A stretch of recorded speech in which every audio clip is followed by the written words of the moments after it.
Are you unhappy with your hair and skincare products? Have you experienced dry skin and hair, oil buildup, and needing to use more and more products to achieve the results you want from your hair and skin?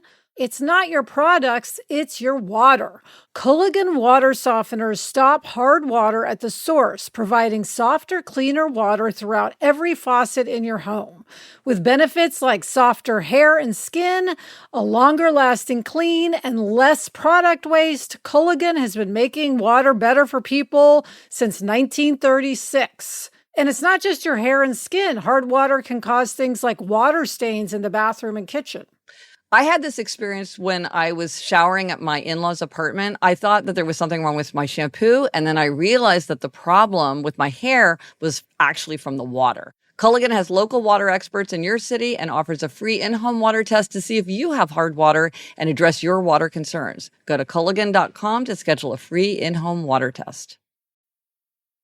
JCPenney is the ultimate destination for gifts this holiday season. Whether you're a busy mom shopping for the family, a fashion-savvy friend on the hunt for trendy items, or just looking to impress with thoughtful gifts, JCPenney has you covered.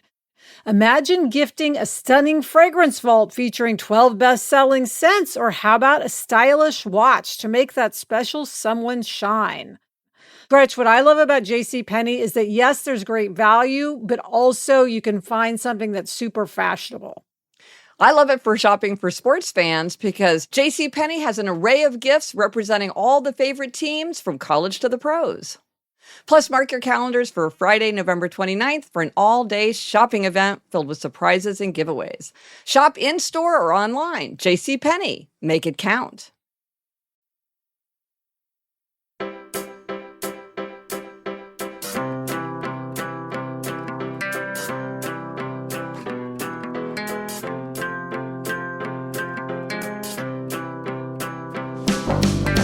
Hello, we're here for More Happier, a podcast where we get more happier, a bit of a looser vibe for the weekend.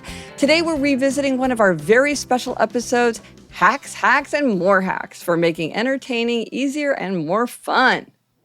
Yes, the holiday season is days away, and with that, many of us find ourselves entertaining more than usual. Gretch, you're entertaining for Thanksgiving this year. I am coming to you. And I am hosting Christmas this year on my Fierro side of the family. So we're both entertaining.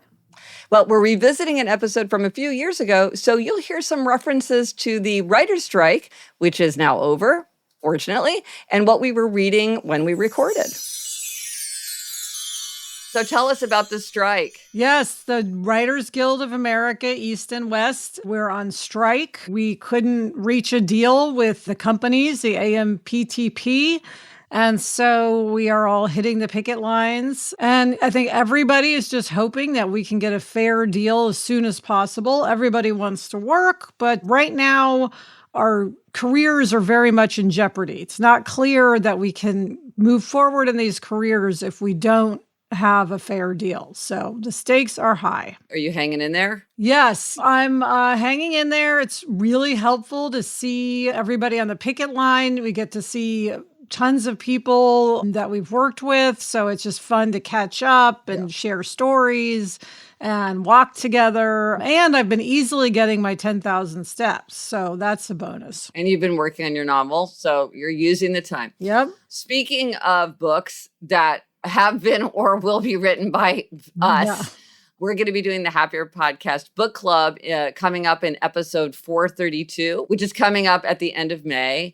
And perhaps surprisingly or perhaps unsurprisingly, we are doing my book, Life in 5 Senses. Yes, I'm going to get to interview Gretchen. Normally, I don't get to do that, so that's going to be fun.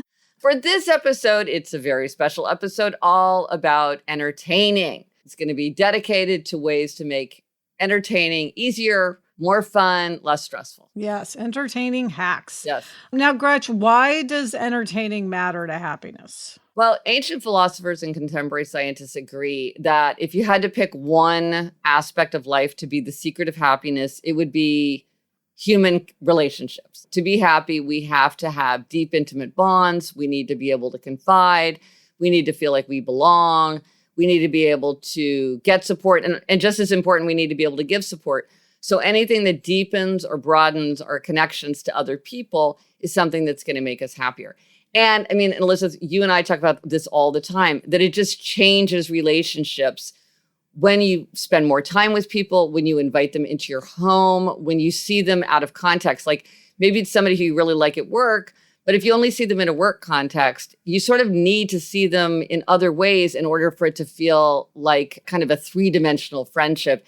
And entertaining is a way to help that happen. And you say even introverts need this human connection. Yes, research shows that even people who are introverted really get a boost from human connection. Now, we might be very different in what kind of human connection we prefer. Like one person loves going into like a crowded room and diving into a big cocktail party, and another person wants to have coffee with a friend. But even something like talking to a sales clerk in a store often gives us a little charge of happiness. So anything that goes to human connection is a good place to spend our time, energy, and money if we're trying to be happier. Yeah. And why are we talking about this now, Gretchen? We definitely picked this moment in time. Well, we've been observing, you and I, from our different vantage points, two things. One is some people are really fired up and can't wait to get out there and really want to have fun. So they're eager to do it, to entertain and to be entertained. And then some people aren't getting out as much. Maybe their habits have changed. Maybe they're not commuting into the city, so they're staying home more, or they've just gotten out of the habit of showing up to something, even if they RSVP. Seems like both things are true. Yes. So it's a good time, whether you're lagging behind in your socializing or you're really eager to socialize. Raring to it's go. a good time to entertain. Yeah.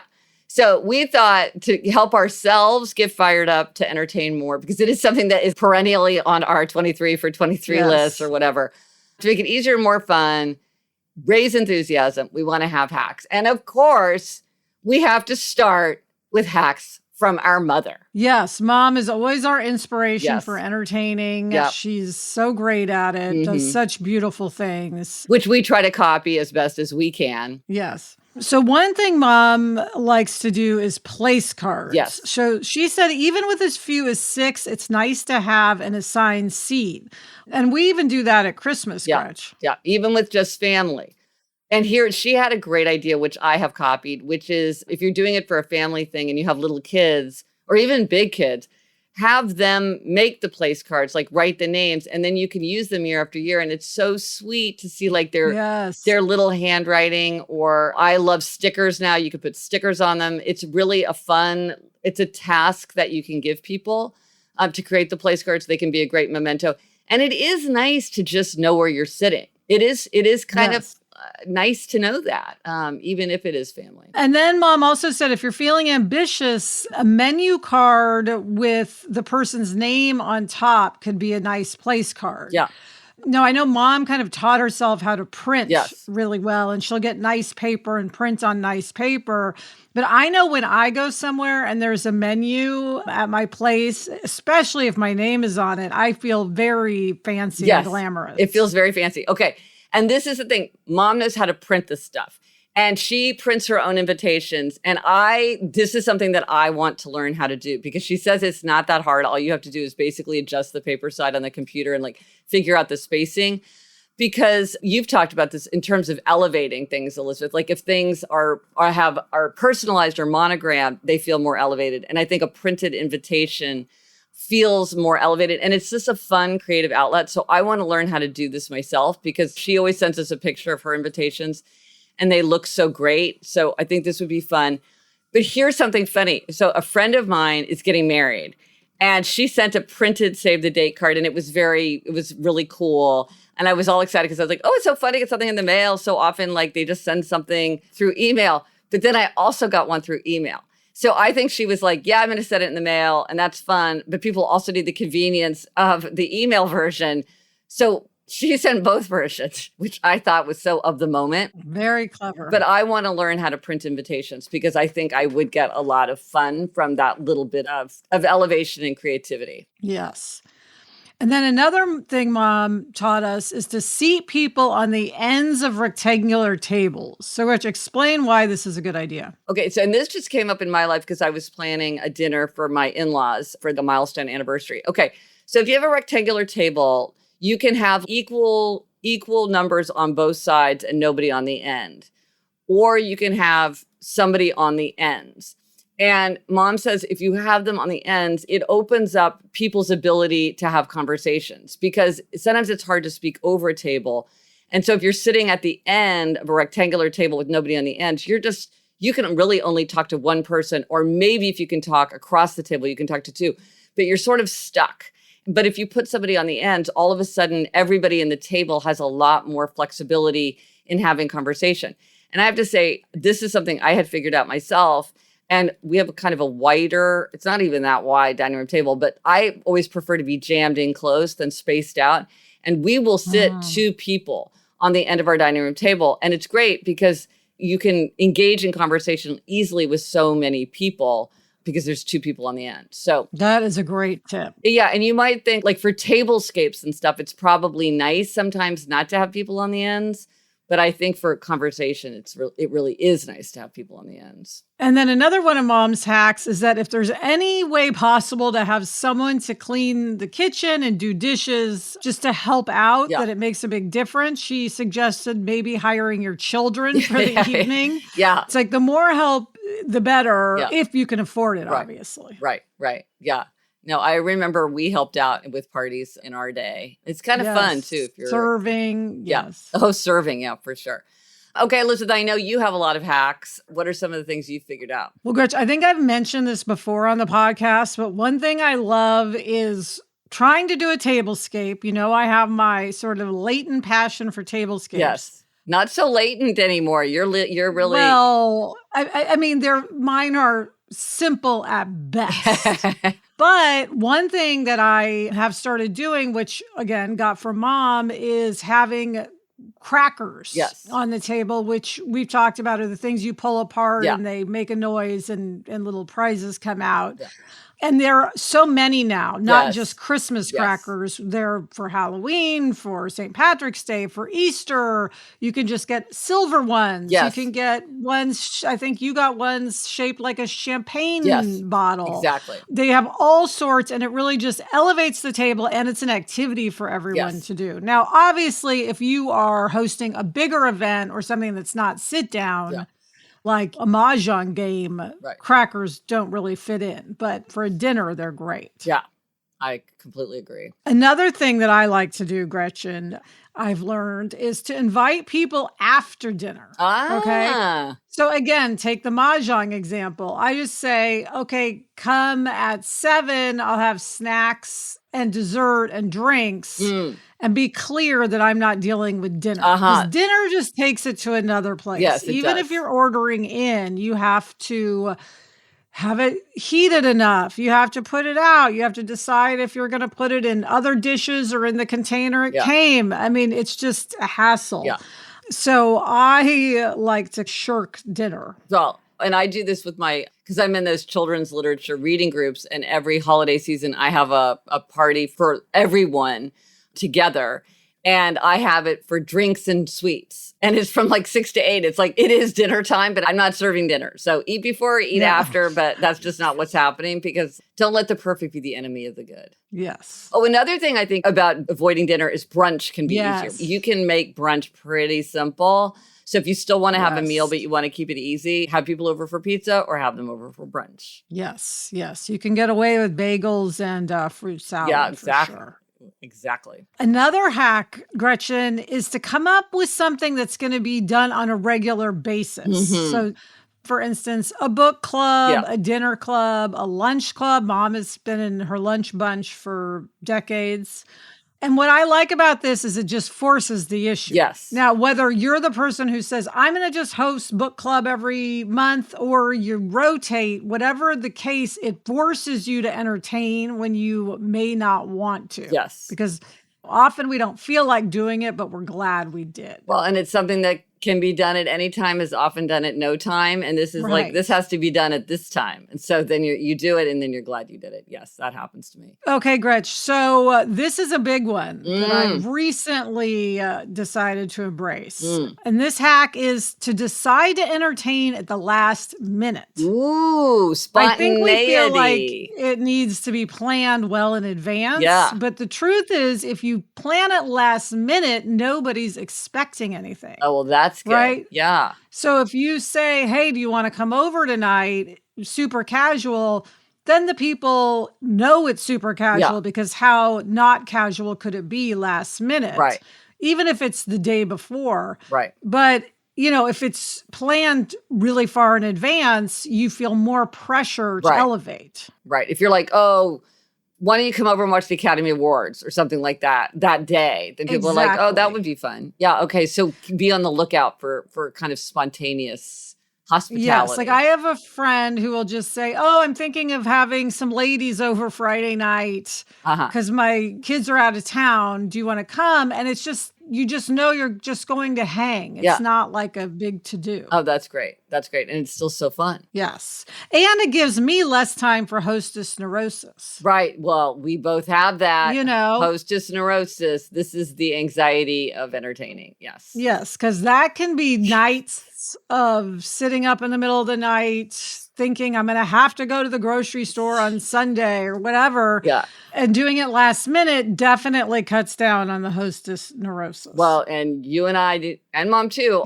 we do get hostess neurosis. So that is the anxiety of entertaining. So want to get rid of that Yes. as much as possible. Okay, Gretchen. Now here's a real next level hack Ooh, that I have. okay. I have not myself done this, but I aspire to do Okay. this. I know people who do, which is to have a party favor. Ooh, yes. Because I think we think of party favors as something kids have. Yes. But I've been to several things where people give a party favor and it's just so fun. So, for example, someone gave my favorite Armenian pastry, which is called gata, tied up in like a cellophane bag with a ribbon. And you just took that with you when you left.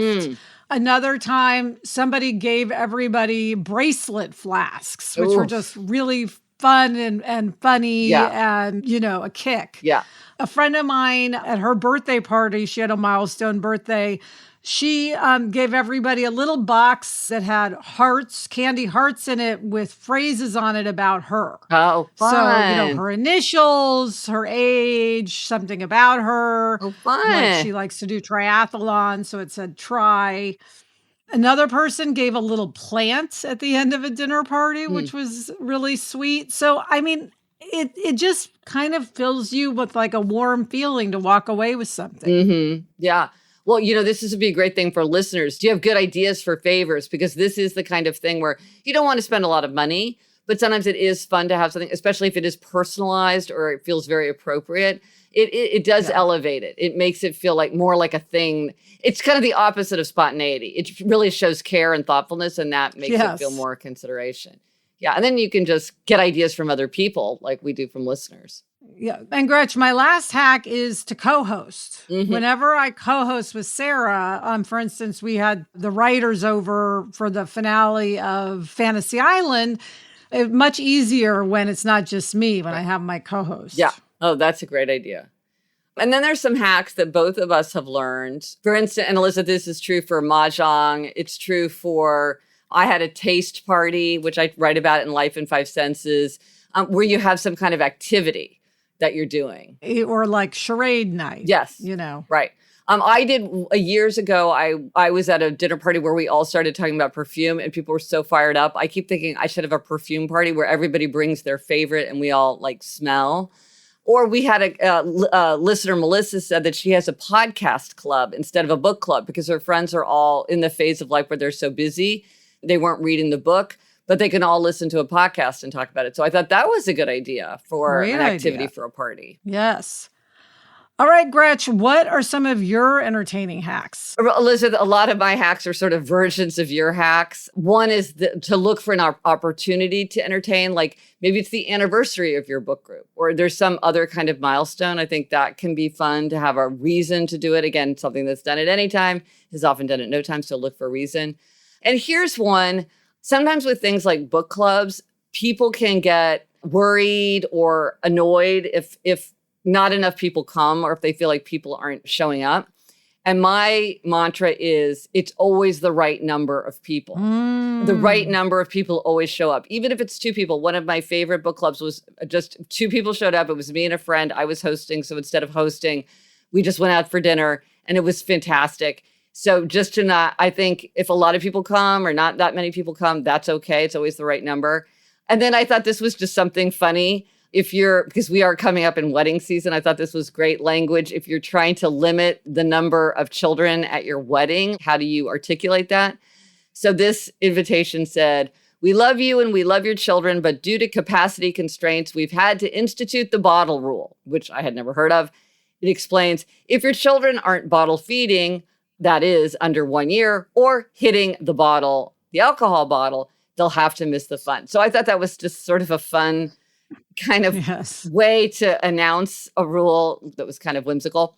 And speaking of readings, we are coming up in wedding season. And so I'll remind people that at GretchenRubin.com/resources, you can get our collection of wedding readings if you're doing wedding readings. Yes, we are always looking for wedding readings.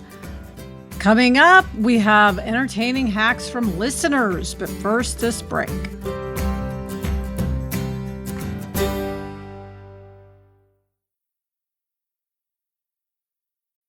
Here's something many people are looking forward to as the weather turns cooler. Football games, pumpkin spice lattes, and for me, slipping into a cozy sweater from Quince.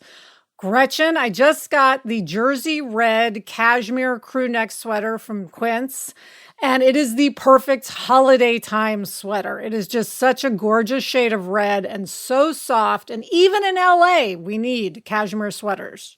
And Quince is known for their Mongolian cashmere sweaters from $50. And it's not just that. All Quince items are priced 50 to 80% less than similar brands.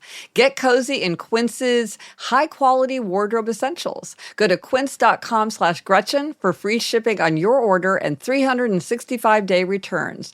That's QUINCE.com/Gretchen to get free shipping and 365-day returns. Quince.com/Gretchen.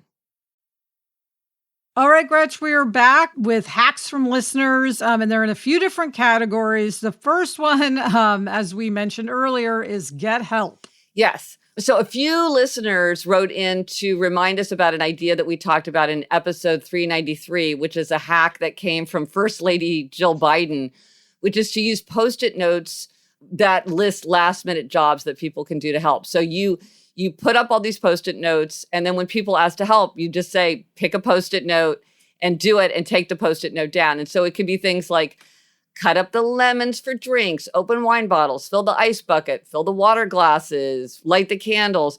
And so people can see what jobs need to be done, claim a job, do it, and then you can see what remains to be done, and you don't have to be in the middle of it. And I think the larger point is ask for help. Really look for ways to recruit other people when possible. You don't have to do every single task yourself if you don't have to do every single task yourself. Yeah, when we had people over the other night to watch Fantasy Island, I just said to everybody, please help yourself to drinks, because if I'm just running around, make sure everybody has something to drink, I'm going to drive myself nuts. Yeah. And let people bring their stuff into the kitchen. It's that takes 1 second. If, many hands make light work, etc. Yes. And then we got a lot of suggestions related to making prep work easier. Elin said, make a list of things I need to buy, prepare, and do that I keep and check off before each party. Stock up on wine and booze each time I go grocery shopping months ahead of the party to cut down on party expenses on the month of the party. Right. That's smart. Yeah. Spread it out over time. Andrea says, for each holiday, I have an index card with a menu and shopping list on it. Well, this is great if you tend to do something you have a lot of traditions, because you don't need to reinvent that list. You've got it. Cheryl said, I toss all the dirty dishes in a laundry basket and hide them in the bathtub before guests arrive. I love it. That's a woman after my own heart. Yeah, love it. And now on the opposite side, Marcy Ann says, I keep my house company ready with a baseline of cleanliness and a couple of snacks and drinks on hand so that it's easy to spontaneously invite friends over. So I think that works for some people, but not others have to just say Deal with it, company.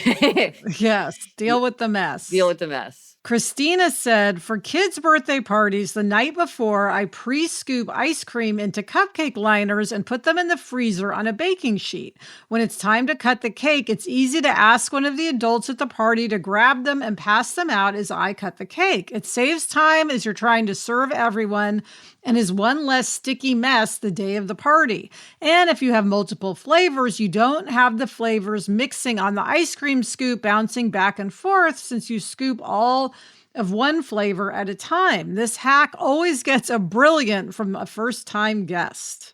Melissa, our holiday dinners, it's always like, okay, remember to take out the ice cream while we're eating the turkey or else it's going to be rock hard. It's always kind of a little bit of a thing. Yes. I think that's a great idea. Natalie says, one way I keep entertaining simple and environmentally friendly is I have a birthday box containing everything needed for a birthday party in one place. Balloons, a reusable happy birthday sign, birthday candles, photo props, streamers, etc.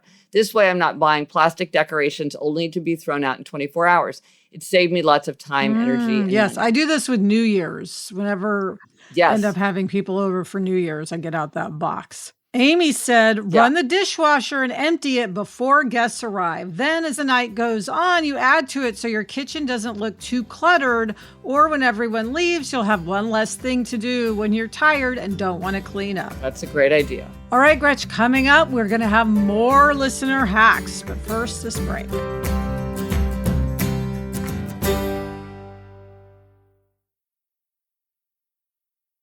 This show is sponsored by BetterHelp.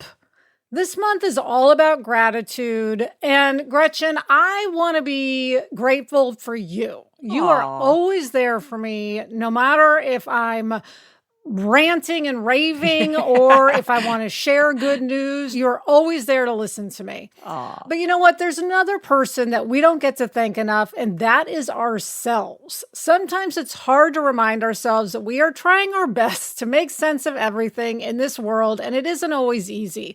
But therapy can help. I know for me, therapy will help me make sense of the world around me, even when I feel like it's impossible.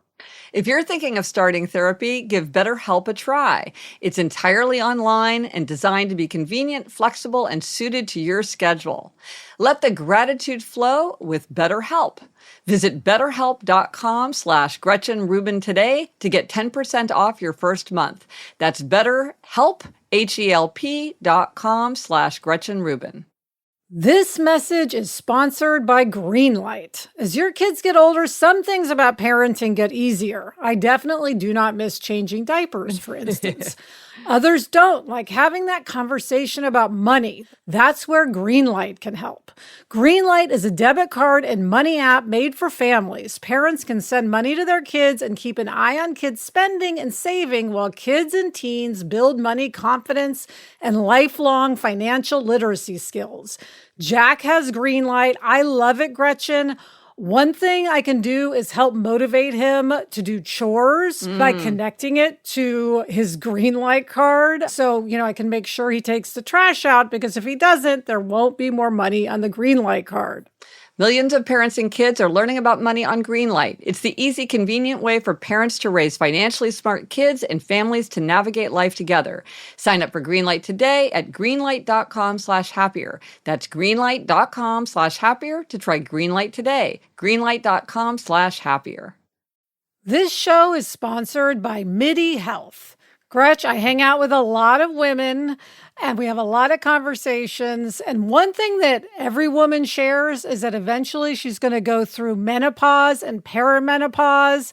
And people talk about the hot flashes, the insomnia, the brain fog, the moodiness, the weight gain. Well, Midi clinicians are menopause experts equipped to support you with safe, effective, FDA-approved medications, as well as supplements, lifestyle coaching, and preventative health guidance. All their services are covered by insurance, and they're conveniently accessible through telehealth visits and 24/7 messaging. When we need help, we want to know that we can come out of an experience feeling heard, with a plan to start feeling better, with people who are really experts in their field. You deserve to feel great. Book your virtual visit today at joinmidi.com. That's joinmidi.com. More hacks. We can all learn from each other. These hacks are so helpful. And this bunch of hacks is related to lowering the bar, which is, Yes. don't let the perfect be the enemy of the good. Don't get it perfect, get it going. Remember all those mantras. Yes. So Julie Elise says, we have an awesome front porch with seating for 4 comfortably and 6 pushing it. Great for small gatherings or happy hour with a set time limit. Come for a drink. Great. It's sort of self-limiting. Yes. Shannon says, I love themed potlucks. For example, a board night where everyone brings a different type of charcuterie board. Easily customizable, a little more fun than a regular potluck, and the host doesn't have to do everything. So again, it's like you're elevating something, putting your own little spin or theme on it, but basically in a way that keeps things manageable. Yes. Bonnie said, no judgment Fridays where you invite another family over for takeout. Only one rule. You're not allowed to clean up. I love it. It's not a bug, Fantastic. It's a feature. No judgment Yes. Fridays. Love it. Like give it a name, slap a fun name on it, and it goes. Amy says, we host open house style cocktail parties from 4 to 6 p.m. We've had fantastic attendance because many friends can pop in on their way to other gatherings. Because it isn't mealtime, I put out snacks, which skips the need to make a big meal. Now, Elizabeth, this strikes me as the kind of thing that could work really well in some places, but not others. Like this would not work in New York City very well, and I imagine that it might not work that well in Los Angeles. Yes, because you have to go such far distances that people don't want to drive to one neighborhood and then drive to a whole other neighborhood. Although it could work if you're going to a school event, Gretch. Well, see, this is what I'm thinking. We happen to just live very close to our daughter's school. And so we could have done this. Why don't you come for a drink before this big meeting that all the parents are going to, or this performance or whatever, because people would have been in our neighborhood anyway. So yeah, I wish I'd kind of clued into this as an idea. In Kansas City, I think people probably do this a lot. It's probably because it's easier. So that's good. Well, in Kansas City, they do the thing of like drinks one place, dinner another place, maybe even dessert somewhere else.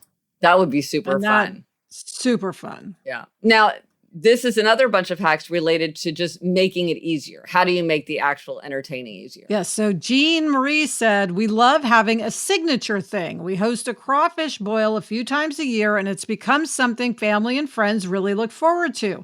And we can easily pull it off because we have done it several times and have a system. We also host every Christmas Eve, but the whole family plans the menu and contributes. I think this is really good. Have one that you just execute the same way. If you're somebody who has hostess neurosis, because it just gets easier and easier the more you do the same thing. I think that's a great idea. Chrissy says, nothing beats brownie mix. People rave over a warm brownie with a scoop of ice cream, and you can offer different ice cream flavors or use different mix-ins for your brownies. It does not have to be fancy. That is so true. Or like Toll House chocolate chip cookies. There is nothing better. Michelle says, I love the Aussie way of entertaining. Bring your own meat and drinks if it's a barbecue. Or if dinner, the host does the main and asks each guest to bring something to complement. Still, everyone brings their own drinks and shares. It's very cost effective, so we can host most weekends. Yeah, I think Australians are famous for their hospitality. So, yeah. Yes, that's a great idea. Sarah suggests tacos with various fillings work for meat lovers, vegans, gluten-free, dairy, and nut allergies, and picky kids. They are my go-to for feeding a group, especially when I don't know all the dietary needs. And finally, Gretch, our last hack is actually about being a guest at a party as opposed to hosting a party. And that comes from Kate. She says, hi, Gretchen. I absolutely loved your episode 424 with Michael Melcher about his book, Your Invisible Network. He talks about being a secret agent at a party where your mission is to make the party go better. And this is one of my favorite things to do at a party, especially when I don't know anyone or feel awkward. I'm pretty good at taking photos, so I give myself the job of party photographer. I make sure to photograph any special touches up close and especially grab a few shots of the hosts and or their children. I try to imagine what they would like in their family photo memories and make sure to photograph that. When I get home, I very lightly edit, mostly just crop my favorites, and then I text them to the host as soon as possible. I find that as a host myself, I almost never take that many pictures of my party and would love the mementos. I usually get rave reviews and often find my photos on social media posts later in the day. I'm happy to help, and it creates a warm bond between awkward guests, think class birthday party, and hosts that can help forge friendships later on. So many great hacks. I am totally fired up to entertain more. Elizabeth, how about you? Yes. Let us know if you do try this at home and how some of these hacks for entertaining work for you. Or if you have more, we would still love to learn them, share them, use them. Let us know on Instagram, TikTok, Twitter, Facebook. Drop us an email at podcast@gretchenrubin.com. Or as always, you can go to the show notes. This is happiercast.com/430 for everything related to this episode. And what's the resource for this week? I just want to remind everybody, you can sign up to be a super fan if you go to happiercast.com/superfan. Sign up. I send occasional emails with sort of behind the scenes things, bonus offers, requests for favors, nothing onerous. I have some fun things planned for the summer. I so appreciate this group of super fans. So sign up if that sounds appealing. And what we're reading. Yeah, okay. But listen, before we talk about what we're reading, in a previous episode, a listener asked how you and I get our reading suggestions. And we heard from many listeners who reminded us of Anne Bogel's excellent podcast, What Should I Read Next? I can't believe I forgot to mention that. Great podcast. Also, Katie mentioned Bookmarks, which is an aggregator of published book reviews, not unlike Rotten Tomatoes for books. Literary Hub does that. So those are two additional ways to get ideas for reading if you want them. And Elizabeth, what are you reading? I am reading Girls They Write Songs About by Carleen Bauer. And I am just about to start Time Will Darken It by William Maxwell. Well, we hope you're feeling more happier after this episode. We had so much fun revisiting this very special episode of Hacks to Make Entertaining Easier and More Fun. Let us know what you try and what other hacks you find as you navigate the holiday season, which is always very busy. Yes, and Gretchen, you and I both need to set out to not have our hostess neurosis this holiday season. Yeah, that is at the top of the list. The best time to start a happiness project is 20 years ago. The second best time is now.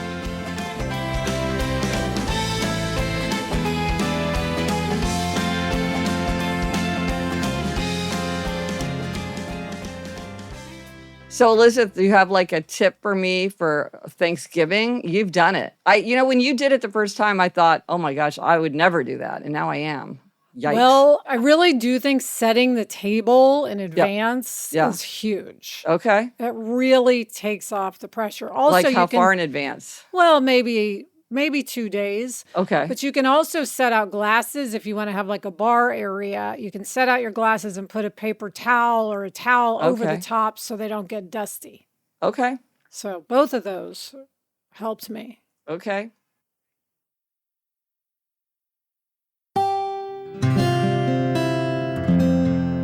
From the Onward Project.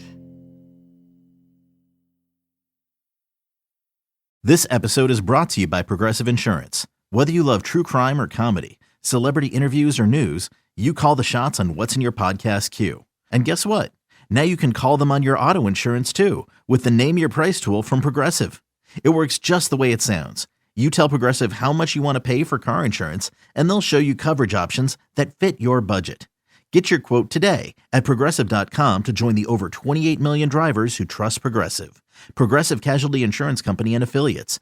Price and coverage match limited by state law.